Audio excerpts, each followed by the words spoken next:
যেমন ধরেন আরেকটা জিনিস হচ্ছে আমরা যখন রাষ্ট্রপতির পদত্যাগ চাইলাম যে এই রাষ্ট্রপতি পদত্যাগ করা উচিত, এই গণঅভ্যুত্থানের পরে শেখ হাসিনার রাষ্ট্রপতি শেখ হাসিনার প্রধান বিচারপতির কাছে রেফারেন্স পাঠাবে যে এই গণঅভ্যুত্থানে সরকার গঠন করা যাবে কিনা। আমি একটা প্রোগ্রামে বলেছিলাম যে এর চেয়ে ভালো আমাদেরকে 20 দেন খেয়ে মরে যায়, কারণ এটা তো অ্যাবসার্ড যে শেখ হাসিনার রাষ্ট্রপতি শেখ হাসিনার প্রধান বিচারপতি যিনি তখন পলাতক তার কাছে রেফারেন্স পাঠাচ্ছেন 106 এর মধ্যে দিয়ে যে এই সরকার গঠন করা যাবে কিনা।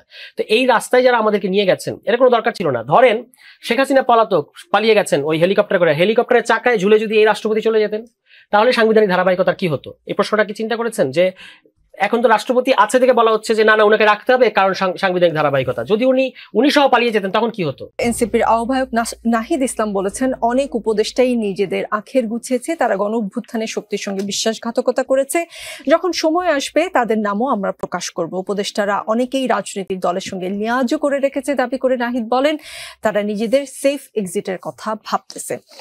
উপদেষ্টারা আখের গুছিয়েছে, তাদের নাম এখনই কেন আপনারা বলছেন না? মানে এখনই বললে সুবিধা হতো কি, জনগণ তাদের চিনত এবং তারা আরো আখের গোছানোর আসলে সুযোগ পেত না, এখন কেন বলছেন না? আমার একটা অনুমান ছিল যে আজকে আপনি প্রশ্নটা করবেন, একদম সত্যি সত্যি আমার একটা ধারণা ছিল আপনি করবেন। এনিওয়ে, এটা আমরা তো এটা দলগতভাবে বলি নাই, উনি একজন উপদেষ্টা ছিলেন, হি ইজ অ্যান ইনসাইডার। ওই জায়গা থেকে উনি হয়তো জানেন অনেক কিছু, যে কোন উপদেষ্টারা কি ধরনের ভূমিকা নিচ্ছেন না নিচ্ছেন। আমরা বাইরে থেকে অনেক কিছু শুনি, সবটা তো আমরা রাজনৈতিকভাবে আনতে পারি না, কিন্তু ডেফিনেটলি আমি মনে করি যে নাহিদ ইসলাম যেহেতু তার 3টা রোল, তিনি গণঅভ্যুত্থানের একজন নেতা, শীর্ষ নেতা, তারপরে তিনি উপদেষ্টা ছিলেন, তিনি এখন একটা দলের প্রধান, ফলে তিনি সার্বিক দিক বিবেচনা করে যখন ঠিক মনে করবেন যে কখন এই হুইসেল ব্লোয়িংটা করতে হবে তো তিনি তখন সেটা করবেন। ইতিমধ্যে তিনি যেটা বলেছেন এটা কিন্তু অনেক অ্যালার্মিং, যে উপদেষ্টাদের যে গণঅভ্যুত্থানের, আমি নিজে কিন্তু অনেকবার আপনার টকশোতে এসে বলেছি যে অনেক উপদেষ্টাদেরকে দেখলে মনে হয় তারা পেইড লিভে আছে, একটা খুব মজার মধ্যে আছে। হ্যাঁ, গণঅভ্যুত্থানের যে পেইন, এরপরে মানুষের যে পেইন, আহতদের যে কাতরানি থেকে শুরু করে মানুষের যে আকাঙ্ক্ষা, সেগুলো একজন উপদেষ্টার যেভাবে চেহারার মধ্যে দেখা যাবে, তিনি দাঁড়ালে যেটা বোঝা যাবে যে আমি এগুলো দ্বারা বার্ডেন্ড, এটা মনে হয়নি আমাদের কাছে। সেখান থেকে উনি এই কথা বলে থাকতে পারেন না। রাখের গুছানো তদবির বাণিজ্য এটা সেটা এগুলোর কথা তো আমরা প্রতিনিয়ত শুনতেই পাচ্ছি নানাভাবে। তো সেগুলো থেকে উনি বলেছেন আমাদের হয়তো অপেক্ষা করতে হবে যে তিনি আসলে কখন বলবেন, যে সময় হলে তাদের নাম বলবেন। এর আগ পর্যন্ত আমার পক্ষে এটা বলা সম্ভব না। তিনি নাহিদ ইসলাম আপনাদের দলের আহ্বায়ক, আপনারা সকলে মিলে বললেও যেটা সত্য হবে না, তিনি একা বললে সেটা খুবই গুরুত্বপূর্ণ। আপনারা কি এই কারণে এখন অর্ধেকটা বলছেন, পুরোটা বলছেন না? এই কারণে তিনি নাহিদ ইসলাম আরেকটা কথা বলেছেন, অন্তর্বর্তী সরকারের কয়েকজন উপদেষ্টার উপর আস্থা রেখে প্রতারিত হয়েছেন বলে তিনি অভিযোগ করেছেন। আপনারা যদি প্রতারিত না হতেন তাহলে নামই বলতেন না কখনো, বা এইটুকুও বলতেন না, এমন কি না?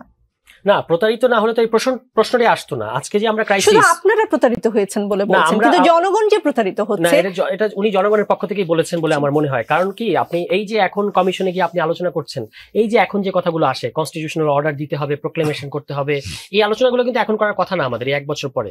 এখন আপনার শুধু ইলেকশনের প্রস্তুতি নেওয়ার কথা, এটা আপনি অগাস্ট মাসেই করার কথা। কিন্তু এই যে যারা 106 এর ভেতর ঢুকিয়ে দিল বাংলাদেশকে, এবং ঢোকানোর ফলে যে কতগুলো সমস্যা দেখা দিয়েছে, যেগুলো ইনএভিটেবল প্রবলেম কতগুলো দেখা দিয়েছে, এইটা থেকে তো আমাদের পেরোতে হবে। কারণ এখনই আপনার এই গণঅভ্যুত্থানের সরকার থাকতে থাকতেই কোর্টের মধ্যে গিয়ে কেউ প্রশ্ন করছে যে আপনারা যে হিয়ারিং করেছেন হিয়ারিং কপি দেখান, এটা এখন ঘটছে, পরবর্তীতে আরো খারাপ কিছু ঘটতে পারে। ফলে এই যে তখন ছাত্ররা ইমোশনাল ছিল, তখন ছাত্ররা তো এই ব্যাপারগুলো জানতো না, তাদের এই অভিজ্ঞতা নাই, তারা আন্দোলন করতে পারে, রক্ত দিতে পারে, কিন্তু রাষ্ট্রের এই যে কতগুলো টেকনিক্যাল বিষয়, এটার ব্যাপারে যারা মিসগাইড করেছে উনি তাদের ব্যাপারে বলে থাকতে পারেন যে তারা হয়তো আশ্বস্ত করেছিলেন যে না এটার মধ্যে দিয়ে করলে আমরা একটা খুব সুন্দর সমাধানে পৌঁছাবো, কিন্তু পরবর্তীতে দেখা গেল যে এই সুন্দর সমাধানে পৌঁছানো না। যেমন ধরেন আরেকটা জিনিস হচ্ছে আমরা যখন রাষ্ট্রপতির পদত্যাগ চাইলাম যে এই রাষ্ট্রপতি পদত্যাগ করা উচিত, এই গণঅভ্যুত্থানের পরে শেখ হাসিনার রাষ্ট্রপতি শেখ হাসিনার প্রধান বিচারপতির কাছে রেফারেন্স পাঠাবে যে এই গণঅভ্যুত্থানে সরকার গঠন করা যাবে কিনা। আমি একটা প্রোগ্রামে বলেছিলাম যে এর চেয়ে ভালো আমাদেরকে 20 দেন খেয়ে মরে যায়, কারণ এটা তো অ্যাবসার্ড যে শেখ হাসিনার রাষ্ট্রপতি শেখ হাসিনার প্রধান বিচারপতি যিনি তখন পলাতক তার কাছে রেফারেন্স পাঠাচ্ছেন 106 এর মধ্যে দিয়ে যে এই সরকার গঠন করা যাবে কিনা। তো এই রাস্তায় যারা আমাদেরকে নিয়ে গেছেন এর কোনো দরকার ছিল না। ধরেন শেখ হাসিনা পলাতক পালিয়ে গেছেন ওই হেলিকপ্টার করে, হেলিকপ্টারের চাকায় ঝুলে যদি এই রাষ্ট্রপতি চলে যেতেন তাহলে সাংবিধানিক ধারাবাহিকতার কি হতো? এই প্রশ্নটা কি চিন্তা করেছেন? যে এখন তো রাষ্ট্রপতি আছে থেকে বলা হচ্ছে যে না না ওনাকে রাখতে হবে কারণ সাংবিধানিক ধারাবাহিকতা, যদি উনি সহ পালিয়ে যেতেন তখন কি হতো? ফলে সাংবিধানিক ধারাবাহিকতা ইট ইজ আ ব্লাফ, এই ব্লাফটা আমাদেরকে দেওয়া হয়েছে। তখন ছাত্ররা নানা কারণে বুঝতে পারে নাই, বা তাদের যারা সিনিয়র যাদেরকে তারা বিশ্বাস করেছেন তাদের দ্বারা তারা প্রতারিত হয়েছেন বলে উনারা মনে করছেন গণ অভ্যুত্থানের ফিগার হিসেবে। তো সেইটা আমি মনে করি যে গুরুত্বপূর্ণ তাদের এই স্টেটমেন্টটা। এখন দেখা যাক যাদের ব্যাপারে বলেছেন